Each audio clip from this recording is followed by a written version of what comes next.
There's things you could be doing to make your life better and to make life better for other people that you know perfectly well that you're not doing. And so if you stopped doing all the unnecessary things that make your life bad, then it would improve to some degree. Bear your burden properly and to live forthrightly in the world. Well, if you live a pathological life, you pathologize your society. And if enough people do that, then it's hell. Really. Really.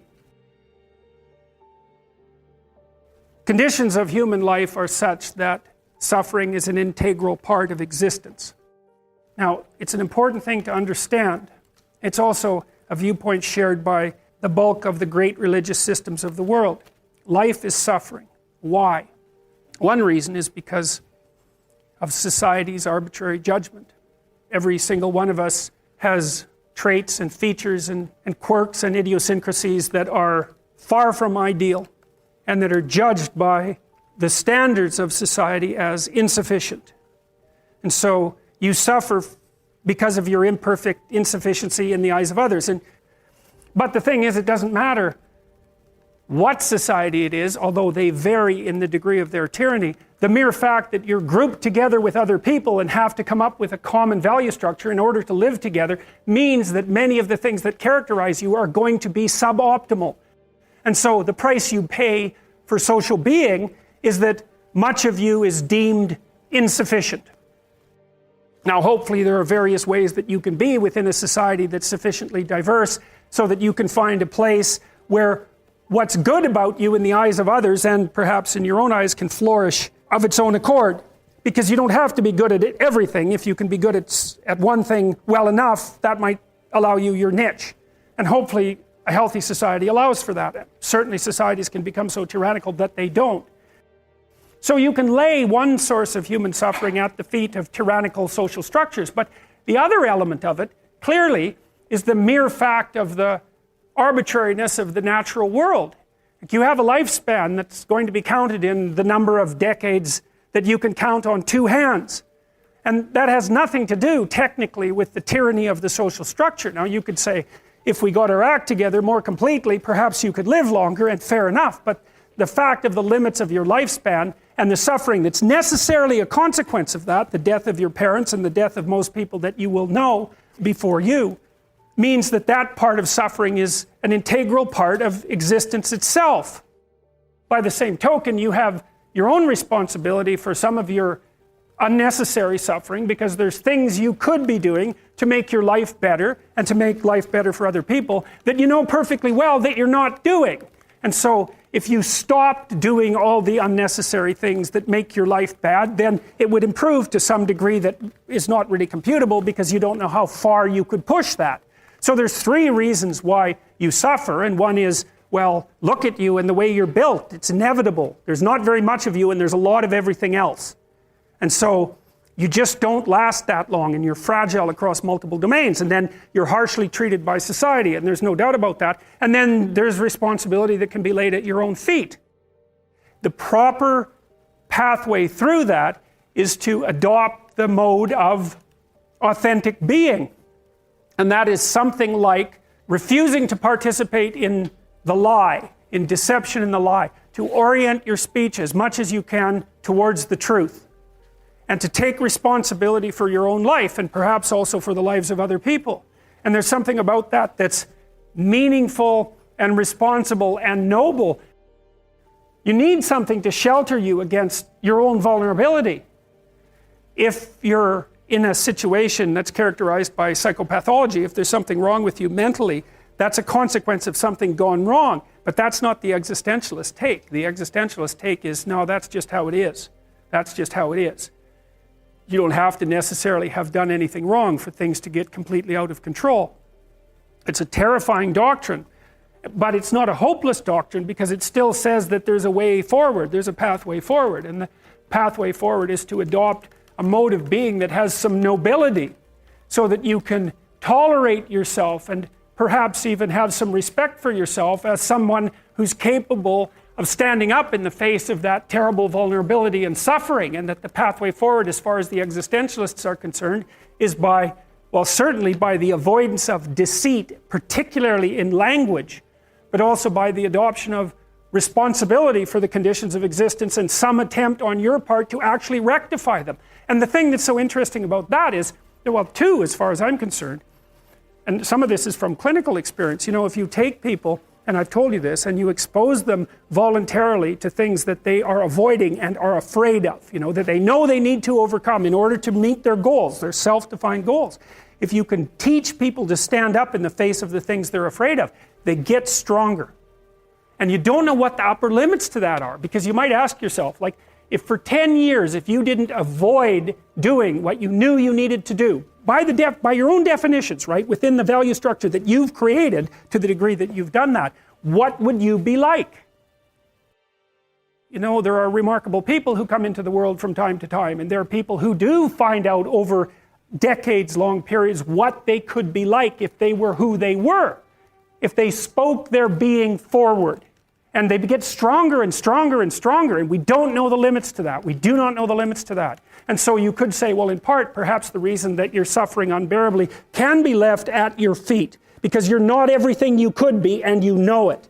And of course, that's a terrible thing to admit, and it's a terrible thing to consider, but there's real promise in it, right? Because it means that perhaps there's another way that you could look at the world and another way that you could act in the world, so what it would reflect back to you would be much better than what it reflects back to you now.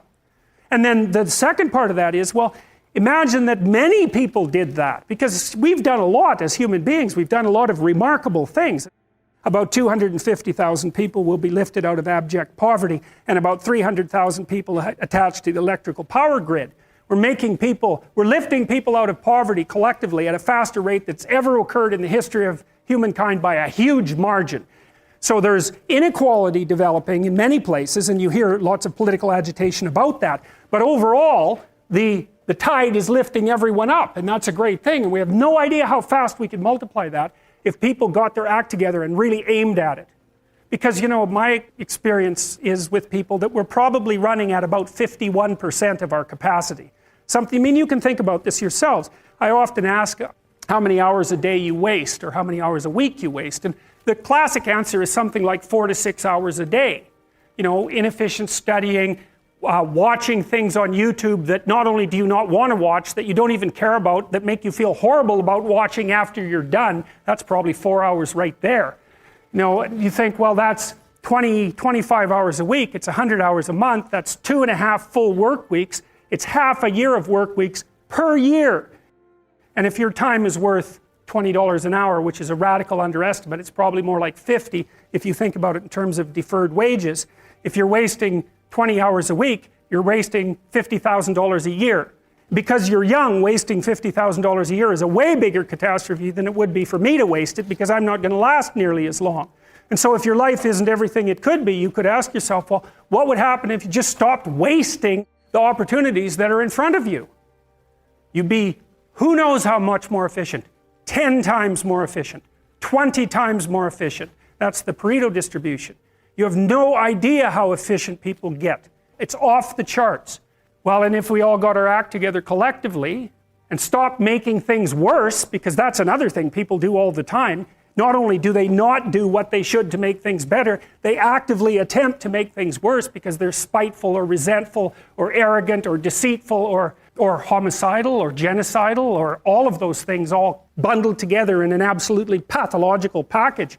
If people stopped really, really trying just to make things worse, we have no idea how much better they would get just because of that.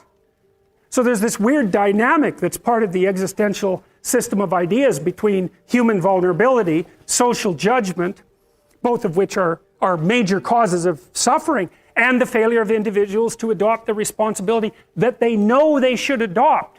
And that's the thing that's interesting too, is that, you know, there's this idea that people have a conscience. And you know what the conscience is. It's this feeling or voice you have in your head just before you do something that you know is stupid, telling you that probably you shouldn't do that stupid thing. You don't have to listen to it, strangely enough. But you go ahead and do it anyways, and then, of course, exactly.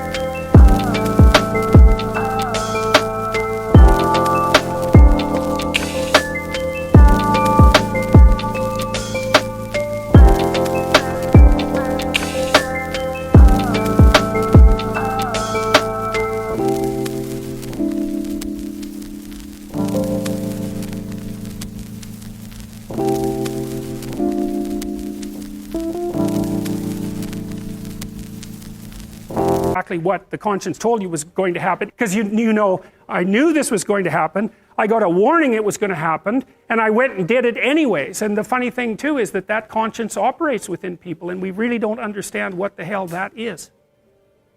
So you might say, well, what would happen if you abided by your conscience for 5 years or for 10 years? What sort of position might you be in? What sort of family might you have? What sort of relationship might you be able to forge? And you can be bloody sure that a relationship that's forged on the basis of who you actually are is going to be a lot stronger and more welcome than one that's forged on the basis of who you aren't. Now, of course, that means that the person you're with has to deal with the full force of you in all your ability and your catastrophe, and that's a very, very difficult thing to negotiate.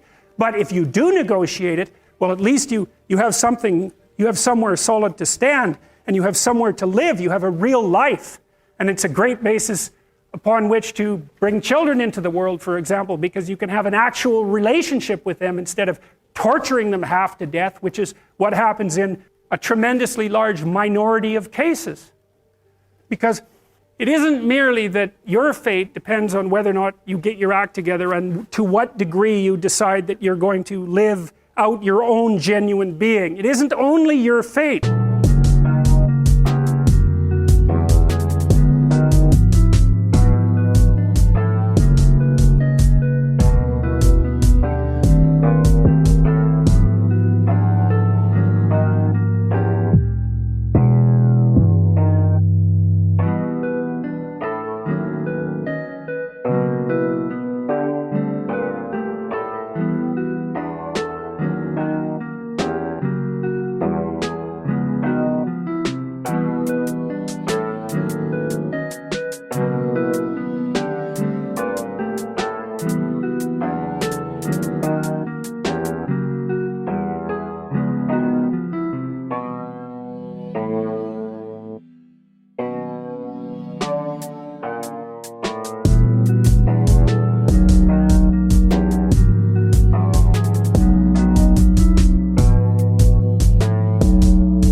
It's the fate of everyone that you're networked with. And so, you know, you think, well, 7 billion people in the world, and who are you? You're just one little dust mote among that 7 billion, and so it really doesn't matter what you do or don't do, but that's simply not the case.